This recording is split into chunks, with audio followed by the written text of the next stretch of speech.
evening, peoples, and welcome back to my living room for our weekly Bible study with me and Gingersnap here, who is very comfortably settled this evening. Okay. So the past couple weeks, we've been looking at the two creation stories in Genesis. The story of Genesis 1 tells the story of the world being created in 6 days, where on day 1, God creates light, and then on day 2, there is the creation of the sky and the division of the waters above and the waters below. And then God creates the earth and seas and all of the plants and seeds that grow on the earth. Then on day 4, God creates the sun and the moon and the stars. On day 5, God creates birds and fish and aquatic animals. And on day 6, God creates living creatures, which would include, humans and cats. I didn't grab a collection of stuffed animals this week, but I also assume that you know what animals are. So then in Genesis 2, which we looked at last week, there's another account of creation, and it looks a little bit different. So instead of the very ordered day 1, day 2, day 2, there was only one day 2, then day 3, I can count.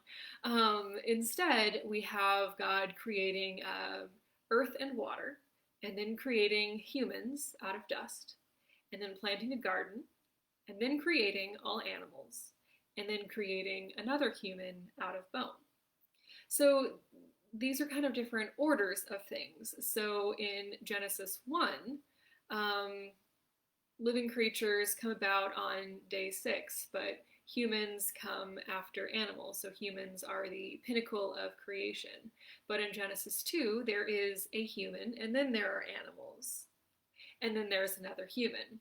So some people really want the two stories to match up and have very complicated ways of making that happen. I don't really see why that's necessary, honestly.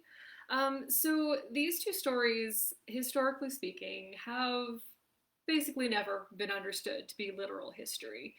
In the ancient world, the Israelites did not read this as literal history. It was an allegory. It was part of a story of explaining how we as humans came to be, but not an exact story.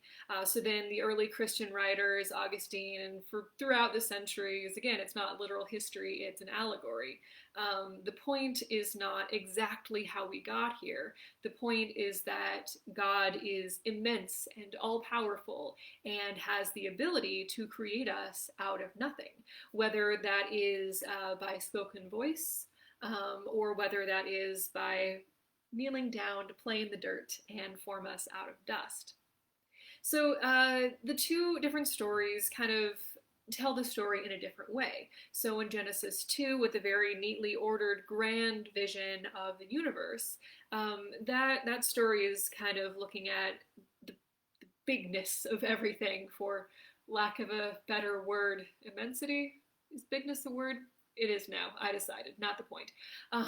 So that's, an image of God being vast and everywhere and just like greater than we can imagine and being able to do all of these things.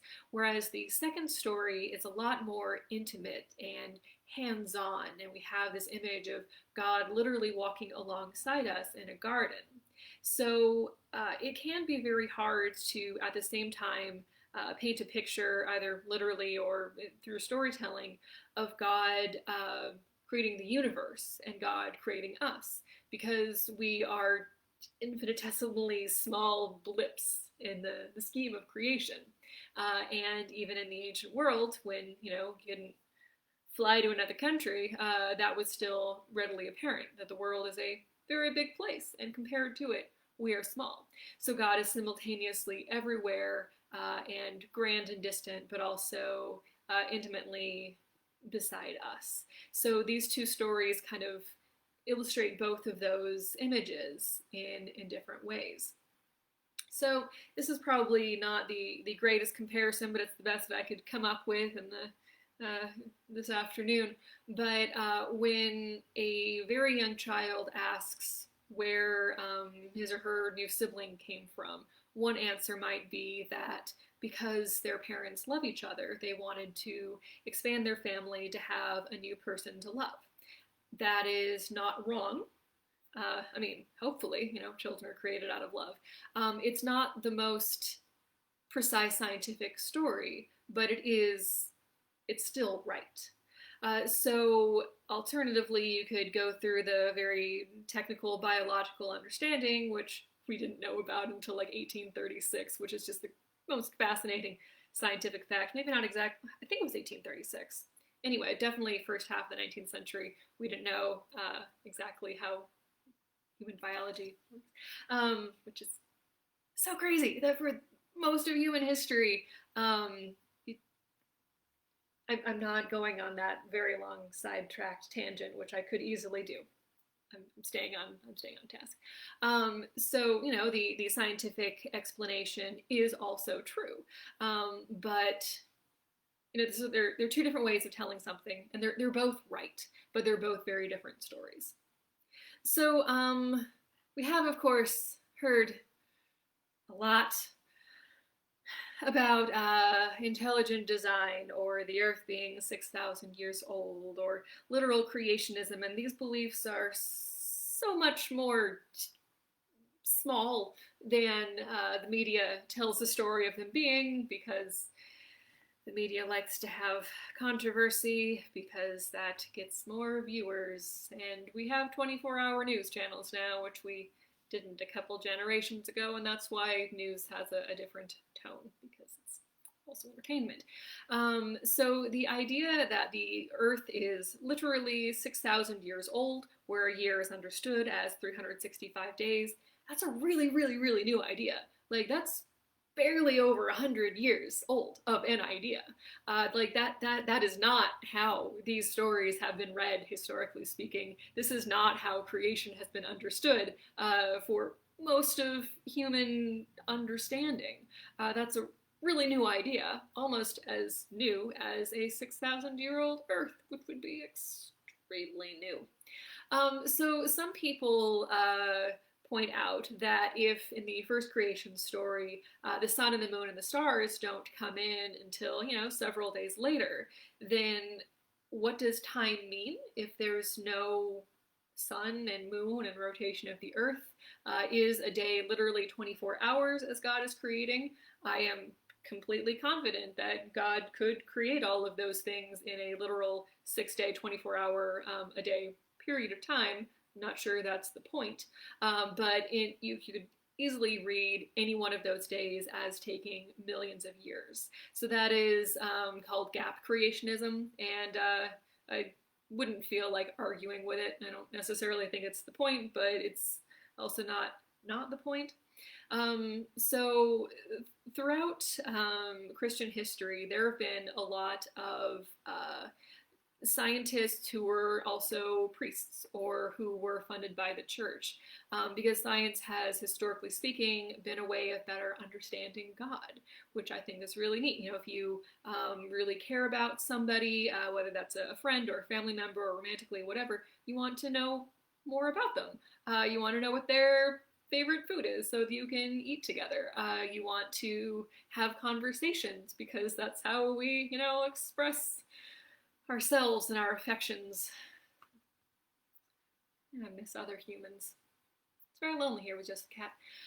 But you want to get to know somebody better, and because we love God, we want to get to know God better, and one of the ways we can do that is by better understanding the world around us. So whether that is, literally becoming a microbiologist, or whether that is going on walks and seeing how beautiful the world is, or whether that is traveling and seeing more landscapes or whatever, that can help us have a deeper concept of all that God has created. And that has been the purpose of science for a long time. Of course, today, that becomes a little bit more complicated, because humans are now able to have more and more complex belief systems because of communication and printing presses and an international culture that we live in, which is awesome, because the world is diverse, and it's cool that we have more of a way of, gosh darn, cat furs, getting everywhere. It's cool that we can see more of that than we could have if we were alive a couple hundred years ago. So there are some things that we don't know, and that's okay. There are a lot of things that I don't know. I speak one language. I can read a little bit of Greek and Hebrew. Definitely don't speak them. They are not spoken languages. I most fields of science I am very, very small in because that was not my field of study.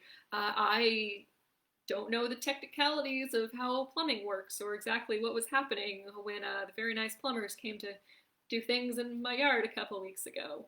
Lots of things that I don't know, and for the most part, I'm okay with that, even though there are, a long list of things that I would like to read more about or study. Definitely not going back to school anytime soon, but I don't know, I'm not saying never. And so I, as an individual, don't know exactly how the universe was created, and I'm fine with that because I think it's a lot more important to focus on the present than anything that far back in the past. I do have a history degree. I love me some history.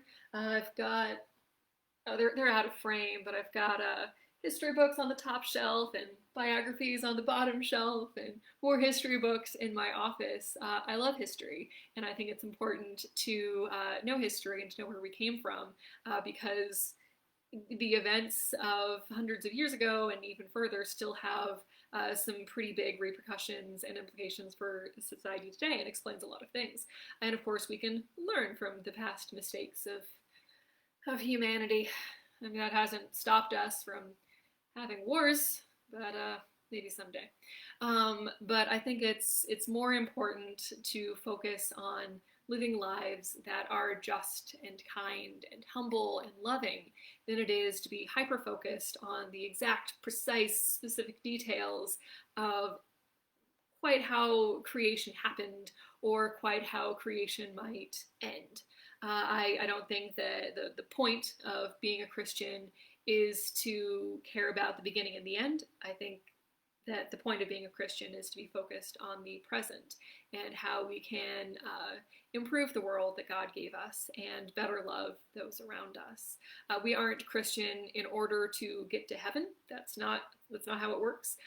We are Christian because we want to love others. Anyway, that's a little bit of comparing of the two. There was another, man, I was going to open with this. So in the book of Genesis 1, it opens with the creations of the heavens and the earth. And in the second creation story in Genesis 2, it's the creation of the earth and the heavens, which is so neat. So that kind of is another way of saying that Genesis 1, with the heavens and the earth, that's more of a bigger picture, like looking down on creation from the heavens, whereas Genesis 2, with the creation of the earth and the heavens, taking place in a garden, that's a look at creation from the perspective of the garden on the earth.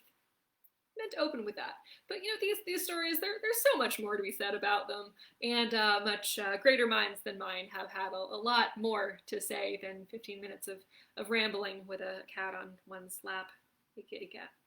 So anyway, that's a few things on the two creation stories.